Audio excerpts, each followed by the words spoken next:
What's up, everybody? This is Fred, and this is another episode of For the Love of Rides. And this will be a quick video. And if you can see here, we're in my computer, and the subject today is the new GT500, the 2020 model that will be coming out later this year, this summer. And if you read the headline, you'll see that it says Ford slaps a top speed governor on the most powerful Mustang Shelby GT500 to date. This is from Car and Driver, and apparently it has also been reported by multiple automotive magazines and media outlets. So this evidently has been confirmed by Ford, and that is that the GT500 for 2020 will be limited by governor to 180 miles per hour. And that is different from what we were expecting, what we were speculating. Of course, we know the vehicle is going to be 700 plus horsepower. So naturally, everyone was thinking 200 miles per hour or 200 plus miles per hour. 204, maybe 206, maybe 212 actually is what I think I saw someone's estimate. So my first thought when I heard this or saw this or read this is that, okay, well, it's going to be limited by a governor. Well, that can be changed with a flash tuner.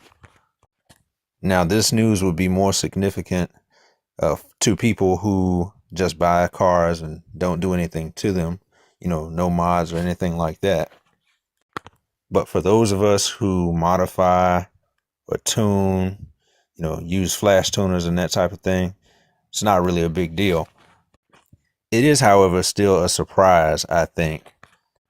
The previous generation GT500 with 662 horsepower was claimed by Ford to do 200 or 200 plus horsepower. But I don't think that was ever confirmed. Now, if we read a little further down in this article, that was actually referenced. And it even says that in these lines here, it reads, "Some of you may recall the mild embarrassment Ford suffered when many media outlets, including us," referring to Car and Driver, "could not confirm the automaker's claim that the 2013 GT500 with its 662 horses brought to you by a supercharged 5.0-liter V8 was capable of 200 miles per hour travel." Now, I actually remember a video that was posted by Motor Trend on YouTube, May 28th, 2012, I think it was. That video, they were at a high-speed track trying to verify 200 miles per hour. They didn't make it. It got 196.1. And I'll put a link to the video in the description here. Now, the professional driver that was testing the vehicle, Randy Prost, I think that's how you say his name. He says that he believes the vehicle was definitely capable of 200 miles per hour. This car is a 200 mile an hour car. It's fair to say that. We are at altitude, we're in the heat, it's less than ideal. If the straightaway was another probably mile or two longer, we'd get there.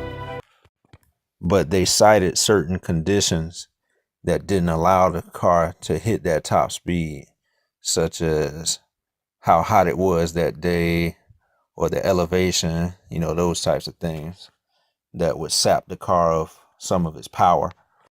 But again, in his opinion, he said that he felt the car was definitely capable of 200 miles per hour. So that brings us back to the 2020 GT500.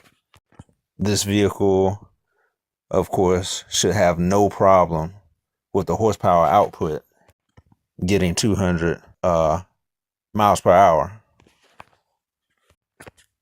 especially with 700 horsepower, and the previous generation had 662. But again, it's going to be limited.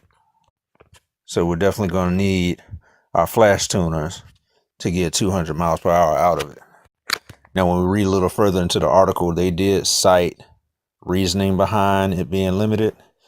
They said the engineering of 200 miles per hour versus 180, so 20 mile per hour difference. They're saying it's basically not insignificant, that type of difference. Although we might just first think, okay, that's not really a big deal. But evidently it does come with added cost to throw all the engineering into the car, making it be able to travel at 200 miles per hour, and be stable, I guess. So that again goes to how they are trying to make this car affordable for more people to be able to obtain ownership of the car. They did spend money in some of the other stuff, the carbon fiber, the wheels, all the aero in the vehicle, and the cooling, um, and also the DCT, dual clutch transmission, of course.